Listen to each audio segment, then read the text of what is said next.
What's going on YouTube? So I'm in between a pretty big job right now doing time and chain guides on a BMW S62 engine. That's the V8 from the E39 M5. And I have to remove a whole bunch of components, so I thought I'd just film a video in the process. What we have here is just parts of the VANOS assembly, so not the entire thing. I have that off the workbench right now. What I do have up here is a few discs, washers, gear sets, old hardware, and what we're really focused on are the hubs and the VANOS splines themselves. So here we have bank 1, here we have bank 2. I'm going to go ahead and rebuild these today. So if we take a closer look at these two units, the only thing that I've done other than uninstall them from the car is make this paint reference mark. And what that indicates is where the hub and the VANOS spline mesh perfectly, what some people call a VANOS sweet tooth. What we're really looking at right now is the VANOS spline itself. So this rear section here is a set of straight cut gears. It also has an oil orifice, which is for pressure. This intermediate is your helical gear, which needs to mesh well with the hub and the VANOS. And then this threaded portion, or partially threaded portion I should say, gets installed onto the VANOS plunger of the VANOS system. And that's pretty much the entirety of this. What I'm going to do here is actually use these dowels to remove this cap and show you guys how to rebuild it. The reason we rebuild these is because they become out of spec. So in this case, this car has 200,000 miles on it, and this has an excessive amount of movement. So it should always have some side-to-side play. It should never have any axial movement, but this is what will generate like that diesel sound or VANOS noise that you hear. And what we're going to do is take this special tool right here, which has two dowels, and it matches with these two indentations right here. We're going to go ahead and slide that on and actually zip this off. So what we're looking at here is the second special tool needed to complete this job. I have it clamped in my vise right now. And the reason why we need this is because if we take our VANOS spline and locate the straight cut gears, it actually holds itself in place while we unscrew the top. So this doweled portion of the upper tool, like I showed you before, clips in just like that, and you could go ahead and unscrew it. I just want to preface this by saying this has Loctite on it from the factory. It is pretty hard to get off. So I don't recommend taking it off with a ratchet. Rather, I use an impact. And the reason is because if this slips, you could actually gall up the surface or ruin these dowels. And just take your time with it. I'm gonna go ahead and do this on camera for you guys, but this is relatively important. So you wanna make sure this is as flat as possible before zipping it off.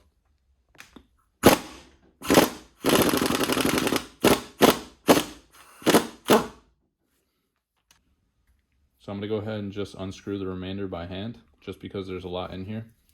So I'm gonna take the tool off. I'm also going to take this cap off. You want to check the backside, make sure there's nothing on it.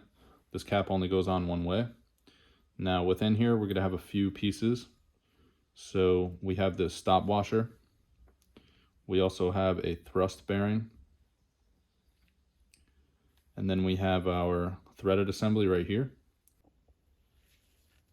We're going to have another thrust washer remaining in here.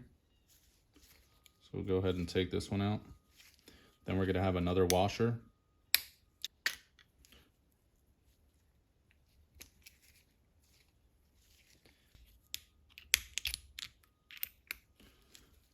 Last but not least, we're going to have our bearing ring. So if we take a look, there's nothing else inside here. It is empty, and this is everything laid out. I like to just put it in order. That way when I'm reassembling it, it goes back in the same way. And yeah, let me go ahead and grab the new parts for you guys and we'll start assembly. On this repair, I'm going to go ahead and use the Byzan's rebuild kit. So it comes with all your washers, your bearing ring, everything here. And then you also have all new thrust washers. So let's go ahead and take two of these out.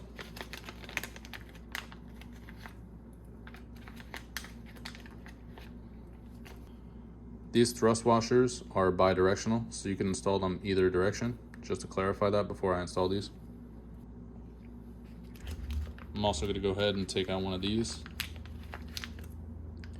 Comes zip tied from the factory.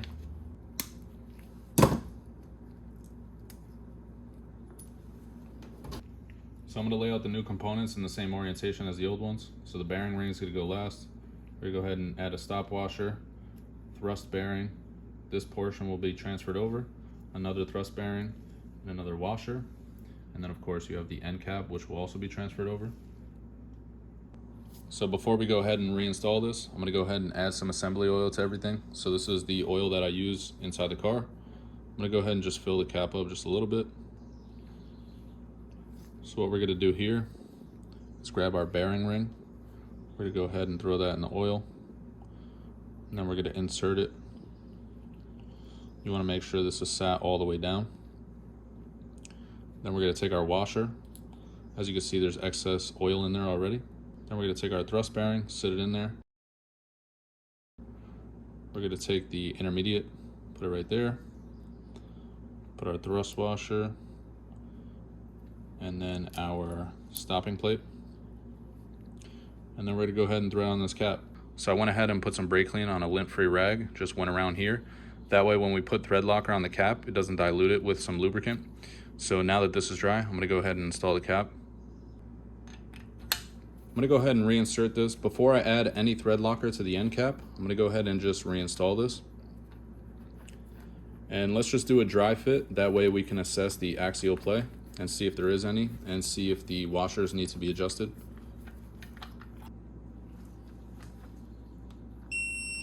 I'm gonna go ahead and get my torque wrench. I'm gonna put this over to Newton meters, and we're gonna go to 55.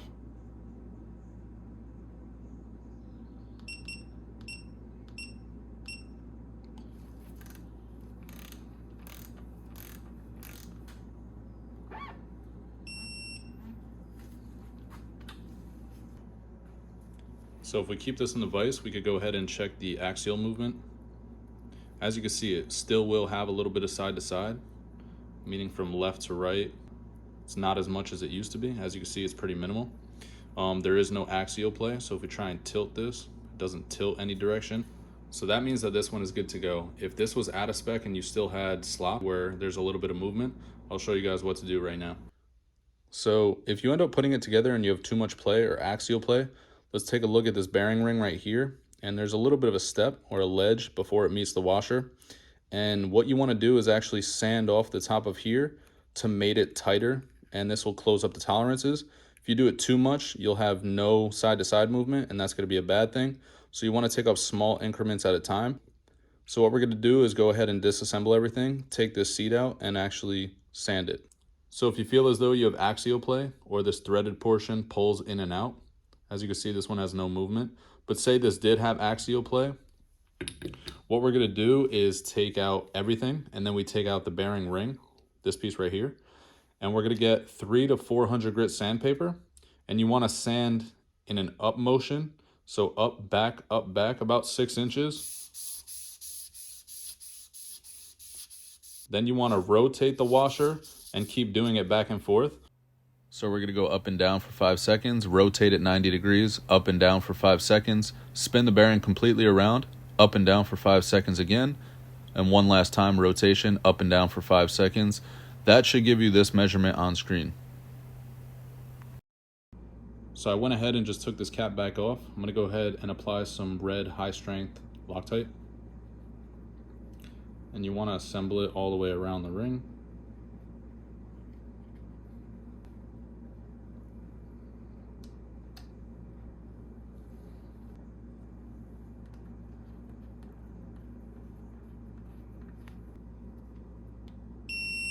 So again, for our final install, we're going to torque it to the same 55 Newton meters. Just if you guys don't have a Newton meter torque wrench, it's about 40.6 foot-pounds. So let's go ahead and tighten this back up.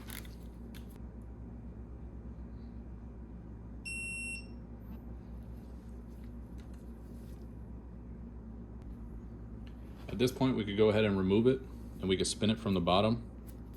So as you can see here, there's no binding, it spins freely. This is good to go. We have minimal play side to side, and this is ready for install. Also, to check your work, you could go ahead and install one that you haven't done yet, and you can see how easy this one is to move. You can move it with one finger.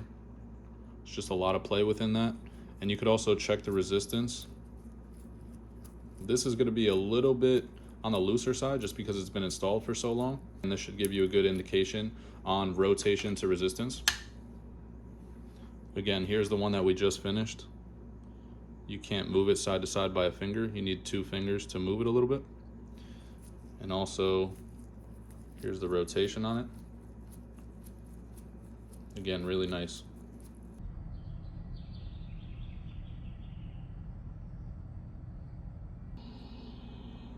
This right here is the Bank 1 Vanos system being disassembled. So there's a bunch of parts up on the workbench right now. What I do also have is the Bisan's O-ring kit. I'm gonna go through and differentiate all the O-rings for you guys. There is a lot, you don't need to be overwhelmed. Anyway, let's just get started with this. This is super dirty, so I'm gonna go ahead and clean this off first and then we'll get started. So what you're looking at right here is the Vanos housing cleaned up. I went ahead and just scrubbed this down. A lot of you guys comment on Instagram how I get aluminum looking so nice. For the most part, I do vapor hone aluminum. In this case, the customer is not paying me for this. So this is just, again, by hand. Still looks presentable. There is still a little bit dirt and grime. I'm not gonna go crazy because, again, I'm not being paid for it on this job, but I do want everything to still be, you know, clean. So I went ahead and sprayed everything out with compressed air, all these oil orifices. There's a lot of holes around the plungers, inside the solenoids, all the way back here. You have more orifices, oil holes everywhere. So go ahead and just spray everything out. You do not want any contamination, and we'll go ahead and get started. Taking a look at this Bisan kit, you have two of the larger O-rings, and what this does, this goes around this top housing, and this medium-sized one goes around this housing. So we could take those out of the pack, put those right here. Then we have 4 medium size as well. These will be for the caps right here, so we could go ahead and take those out. Then we have another little bit smaller but also medium-sized O-ring. That's gonna actually sit right here on the housing. So we'll take one of those out. There's only 2 in the kit. And then all these super small O-rings, there's like 5 of them. That's also gonna go on the housing right here, as you can see. So we'll go ahead and take that out as well. We're also gonna need a few out of this pack right here. The reason why these ones are packed up, they're different than the other O-rings. So these are Teflon as well as O-rings, and we're gonna need these for both the plungers. So there's 4 on this car, but there's 2 per Vanos housing. So I'm gonna take out some of these. So just taking a closer look, there's 4 per pack. So these 4 are the same size. These 4 smaller ones are the same size. I'm gonna take out 2 of the smaller ones and 2 of the larger ones. So that's 8 O-rings right there. Taking a look at these plungers real quick. These are what have the Teflon seal on them. It's kind of hard to see because it's so dirty, but you have a Teflon seal on the top here, which will need to be cut with a razor blade, and then you'll have some O-rings underneath it. So there's actually 2 O-rings here, 2 O-rings here. That's 4 per plunger. I'm gonna go ahead and clean this plunger off and also just cut these O-rings off. So I'm gonna take my razor blade, just gonna score it, try not to damage the plunger itself. As you can see, this is very brittle, so it just comes straight off. This is your Teflon seal. Let's go ahead and cut off this Teflon seal as well.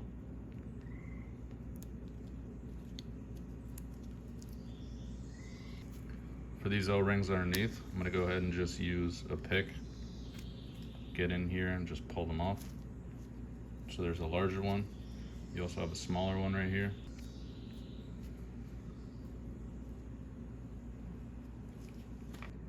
Just taking a closer look at the O-rings that I've taken off. The one on your right is gonna be a normal looking O-ring. The one on my left right here is the Teflon one, and you can see that because of how square it is. It's also a lot less malleable. So these are very brittle over time, but the new ones will be very solid and they like to stay in their shape. So with these removed, we could go ahead and clean the seats of the plunger as well, because you do not want any debris under here that could contaminate the system. So let's go ahead and clean these out as well. One thing I'd like to show right here is that the plungers on the S62 engine are both identical, whereas on the S54 you'll have a larger plunger and a smaller plunger. These are both identical, so you could really do these at the same time. I like to keep them in their respective bank just to be safe, but same part. So after the plunger is cleaned off, I hit it with some brake clean as well as compressed air. I'm gonna go ahead and start inserting these O-rings. So I'm gonna take one of the larger ones. That's gonna go on the base right here. These are just the regular O-rings, just sat into this groove. Then I'm gonna take the smaller one. I'm gonna go ahead and slide it on down the shaft. Once you get it over the first hump, you just wanna go ahead and push it down. You don't want it to be too big, so just get it on there as quick as possible. And right now we have the 2 inner seals. Now we need to do the Teflon seals, which are the harder ones. What's super important about these Teflon seals, they have to be exactly in the same orientation. They can't be kinked, they can't be pinched. They have to seat perfectly. So it's imperative that you get these on very quickly. You could go ahead and just pry this over, and once you get it over, go ahead and slide it down. Do not roll this O-ring. You can't roll it. It is square, like I said a million times. So just be very careful with this one.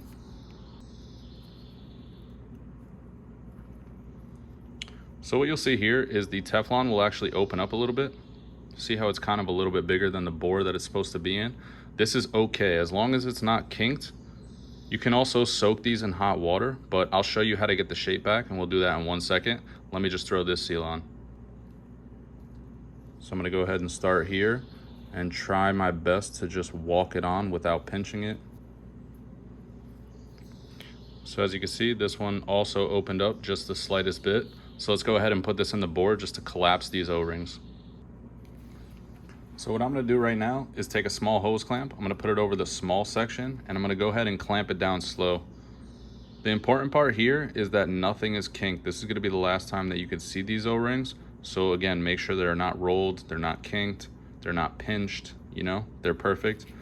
Let's go ahead and tighten this up as evenly as possible. You want a hose clamp relatively the same size. So I went ahead and just tightened the hose clamp, and it's gonna hold this O-ring in good shape. Let's just keep it there for about 5 minutes. This lower portion, I'm just gonna slowly wiggle it into the bore. That way it also retains its shape. I'm gonna go ahead and just grab some oil, lightly oil this O-ring as well as the bore that it's gonna go into.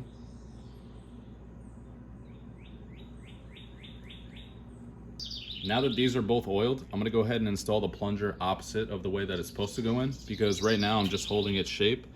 So I kind of want to go back and forth just like this instead of pushing straight down. And the reasoning is because I don't want the O-ring to walk on me. So I'm kind of just slowly introducing it into the bore. And you could feel when it catches, you want to make sure that you're not kinking the O-ring, and it'll locate itself just like this. Let's just push it down about halfway into its bore. That way we know that that O-ring is going to go to size. So let's leave this for about 5 minutes. While this one is compressing in size, I'm going to go ahead and get started on the other one. So it's the same process, same plunger like I said before. So you could go ahead and use the same process.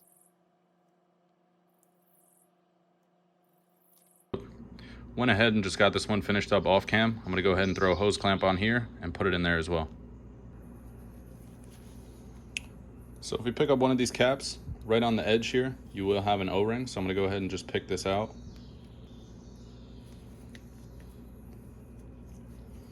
You will have to do the same on both caps, so they have the same O-ring. I'm going to go ahead and clean these off camera and then bring them back. So with both of these cleaned, we could go ahead and take our 2 medium-sized O-rings and just throw it right on here.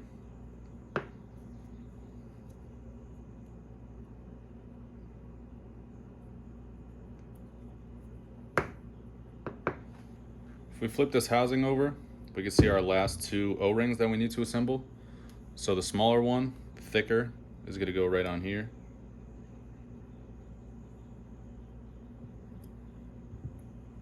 And then the largest one, which is super skinny, is going to go on the outside of here.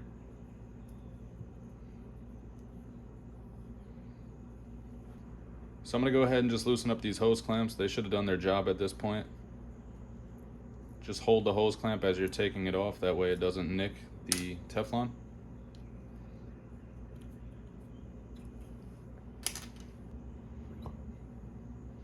And if we see here, it's now compressed.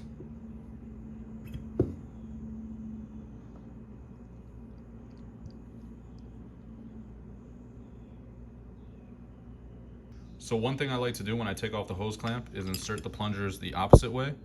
That way I know that the O-ring itself has retracted into its position and it can be inserted from the spot that it's supposed to be at. So I'm going to go ahead and flip this housing over and install these plungers on the opposite sides now, because this is all good. So I'm going to go ahead and just take both plungers out. I'm going to go ahead and just install some lube through here.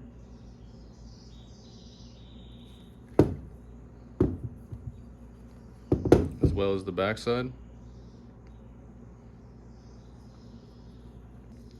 Let's also just lube these up so the O-rings are good, and slide it on in.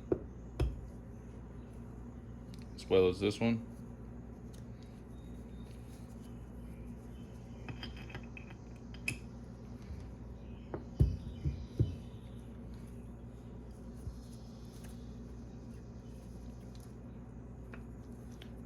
So you want to feel the resistance right here. Should be able to push it with moderate pressure. Should be no binding. That's good to go. I'll just push these all the way in their housing and just leave them just like this.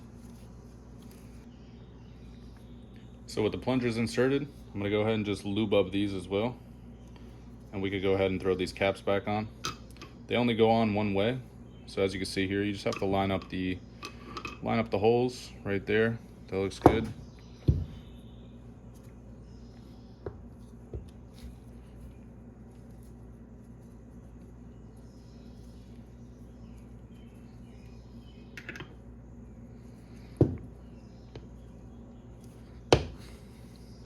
Once those are in place, we can go ahead and take our screws, put them back in here.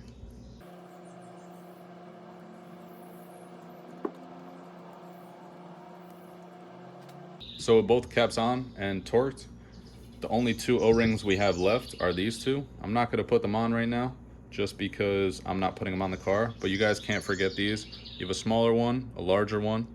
You wanna just put these on at the same time you're putting the Vanos housing on. I'm gonna take these off for now, and we're just gonna focus on the exhaust hub just to finish up this unit. First things first, let's just add a little bit of lube to the roller bearings.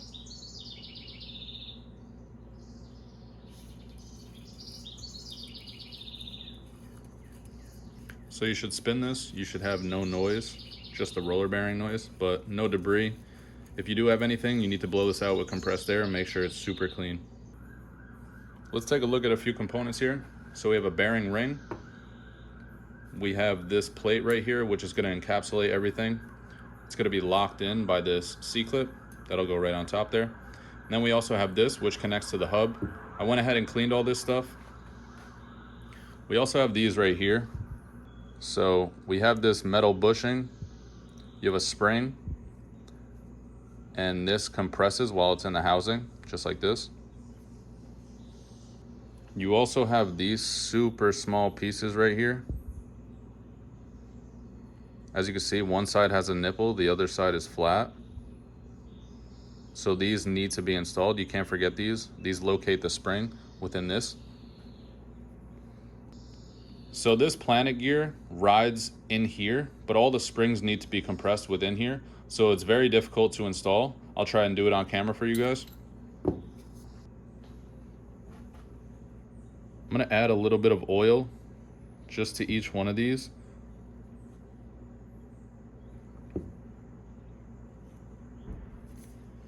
And then we're gonna go ahead and insert these. So these are your spring locators. They look like a nipple. The nipple should be facing up towards you.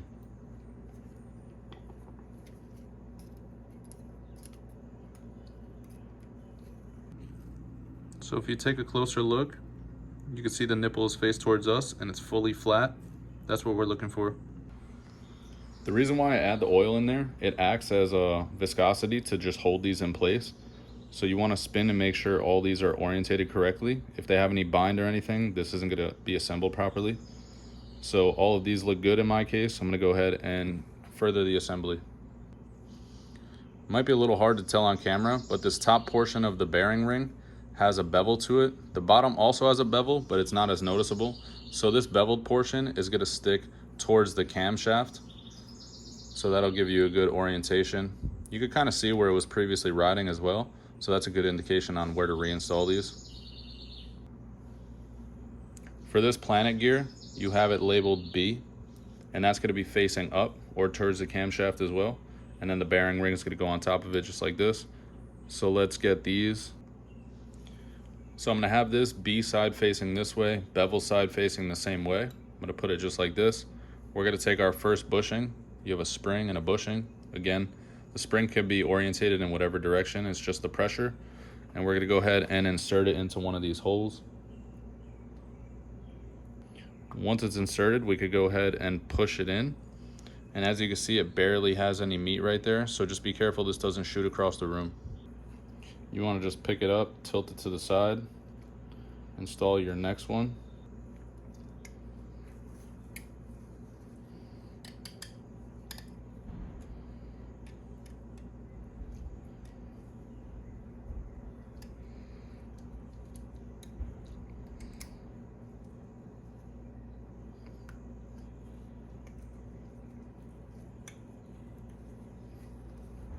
This is what it should look like when you get all the bushings and springs in.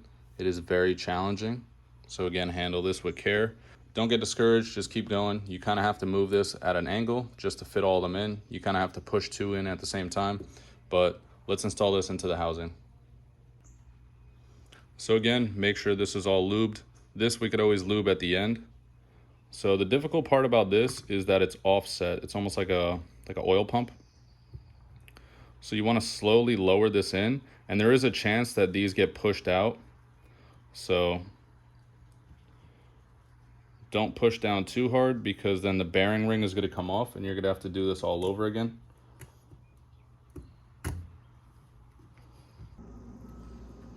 So with all this installed, you want to make sure the bearing ring is totally flush. It's as far down in the bore as you could get it. We're going to go ahead and take this plate right here, and I'm going to go ahead and install it. It's non-directional, so it doesn't really matter. And then we're going to take our snap ring. We're going to insert it in here. This is going to hold everything together.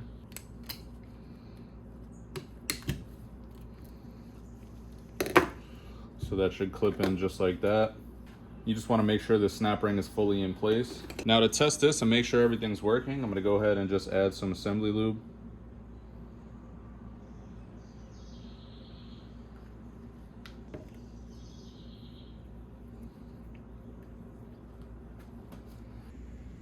So what we can do to verify if this all works out, we could go ahead and take our pliers, put it into these two exhaust provisions, and we could just spin it. And it should have no noises, no binding. Everything should be smooth and flush. What you should also look for, if I tilt this up here, you're gonna see two of the bushings actually out of the housing, whereas the other two are gonna be compressed. So as this turns, each bushing should come out. So if I go ahead and turn this, do a full 360, you can see that every bushing is sticking out. If you have them stuck in the bore, then you're gonna have issues and you need to go ahead and just reinstall this. Take it out, clean it up, put it back in. I'm not gonna film this, but I'm gonna go ahead and do the second side. Just like the first side, they're both identical. They're just opposite sides. So let me do this real quick and I'll come back to you guys when they're both finished. The last few O-rings we have to replace is on these three components, so they're off the Vanos unit. So you take the thickest one out. This is gonna go on the base. Also, we need to take off this filter, so let's go ahead and do that now. Just gonna take a set of pliers and pull it straight towards me. As you can see, it pulls right off. Put that to the side. We have a new one right here. Let's take care of these O-rings first. So the biggest one, I'm gonna go ahead and just swing it around, take it off.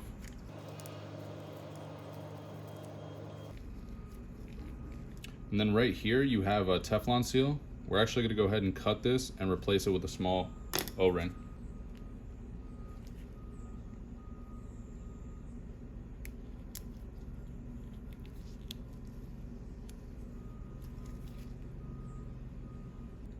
What you want to do is leave this small plastic piece on here, but cut off the Teflon.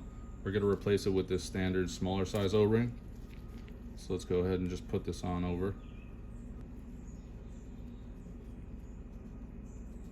This is what it should look like with the O-ring in place. We're going to go ahead and set the base one. So again, the thickest O-ring, go ahead and slide it on over. Careful with these threads, you don't want to pinch it too much, so just slightly roll it down each one. And that's it for here. So we could go ahead and reinstall this. These ones have two O-rings each, so you have a thicker one at the top, smaller one at the bottom. Let's go ahead and take these ones off.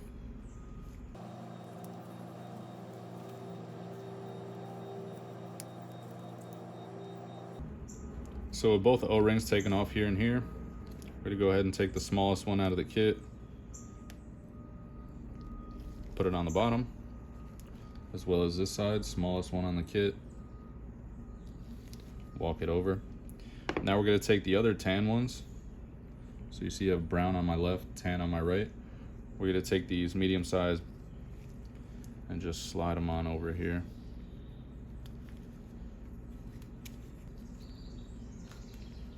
So this is what they should look like. We could go ahead and reinstall these. Last thing we need to do on here is just add the new filter.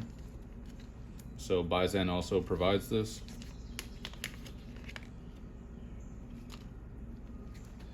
The open side of the filter is going to face away from this. The closed side is going to clip right onto here. So just push it right on there. That's good to go. So we're ready to reinstall all of this. All right, so what we're looking at here is the last few components to put this back together. I have a gasket sourced from Dr. Vanos. I don't think anyone else sells these at this point. You can make your own, but this is like 15 bucks, so I just bought it. We have the back cap. Both of these, I believe, are identical. I just marked this one, so I'm gonna put it in the same orientation. This little groove is always gonna face the bottom of the housing because the harness comes out of it. And what we have here is a harness that's been checked. So one of these diodes actually fell off. Dr. Vanos went ahead and resoldered a diode on here for us, and he also tested this. So all these have new flux ran to them. If you were gonna rebuild these solenoids, there's just an O-ring here and O-ring here, and then you have this gasket seal. So this gasket seal needs to sit over the computer as well as underneath it. You don't want any binding on here, so you have to look around each single one. So I know this is good to go. The reason why I know this is the harness for this one is because the Vanos port is on the left side. The harness is gonna run to the left side. So we're just gonna oil these up and we're gonna push them in here just like this. So let's go ahead and grab some oil. I'm gonna move this cap over here for 1 second. Just gonna get some engine oil, same as the car is running. I'm gonna put it around here.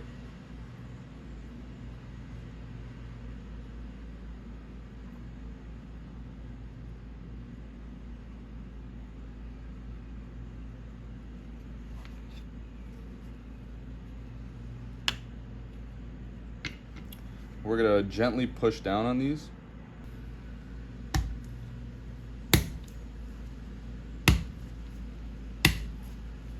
So you kind of hear a click from each one. Now we're gonna take our gasket. I would definitely not reuse this gasket because it's so brittle over time, they just kind of tend to break off.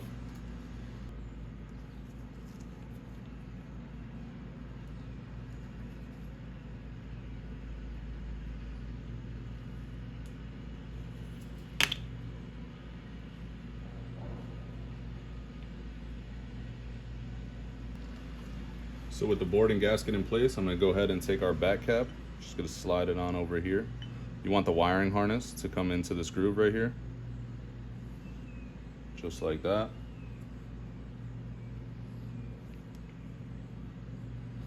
It's looking pretty good. Go ahead and thread our 5 bolts in.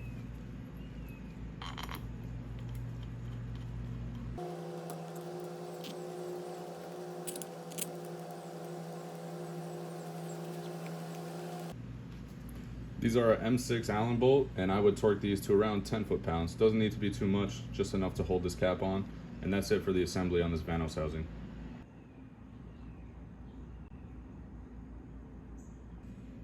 Also, to make your life easier when you go ahead and reinstall these, you just put these on before it's on the car. You find your Vanos sweet tooth. Now with those in place, we'll take a 10mm and a 7mm, and we'll just tighten these up. Doesn't need to be too tight.